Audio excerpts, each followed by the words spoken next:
দেশের এমনই দুর্ভাগ্য, রাষ্ট্রপতি পদ সব কিছুর ঊর্ধ্বে, রাজনীতির অনেক ঊর্ধ্বে, রাষ্ট্রপতির পদটাকেও এরা ছাড়ল না। গতকাল রাষ্ট্রপতিকেও রাজনৈতিক আক্রমণ করিয়েছে মমতা বন্দ্যোপাধ্যায়ের সরকারকে। আমি আপনাদের খালি একটা ছবি দেখাবো। তারা বলেছেন আমাদের সরকার নাকি রাষ্ট্রপতিকে অপমান করেছে। কেন? মমতা বন্দ্যোপাধ্যায় ধর্নায় সাধারণ মানুষের স্বার্থে লড়াই করছেন, তিনি রাষ্ট্রপতিকে রিসিভ করতে যাননি। এই ছবিটা দেখুন তো, কে দাঁড়িয়ে আর কে বসে। দেশের প্রধানমন্ত্রী কে, রাষ্ট্রপতি কে?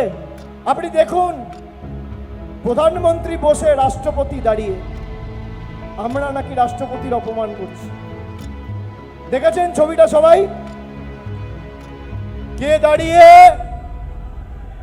কে দাঁড়িয়ে আর কে বসে?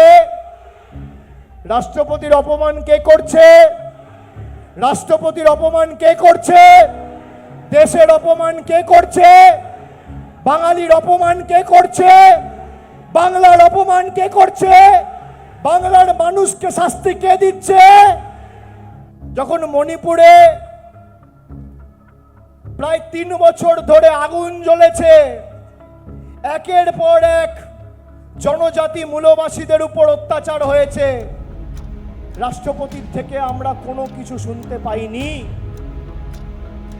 যখন রাম মন্দির উদ্ঘাটন হয়েছে, একজন তপশিলি সম্প্রদায়ের মহিলা, জনজাতি মহিলা বলে রাষ্ট্রপতিকে উদ্বোধনী অনুষ্ঠানে আমন্ত্রণ জানানো হয়নি। যখন দেশের নতুন পার্লামেন্ট উদ্বোধন হয়েছে, রাষ্ট্রপতিকে একটা আমন্ত্রণ পর্যন্ত জানানো হয়নি। এগুলো মানুষ ভুলে গেছে।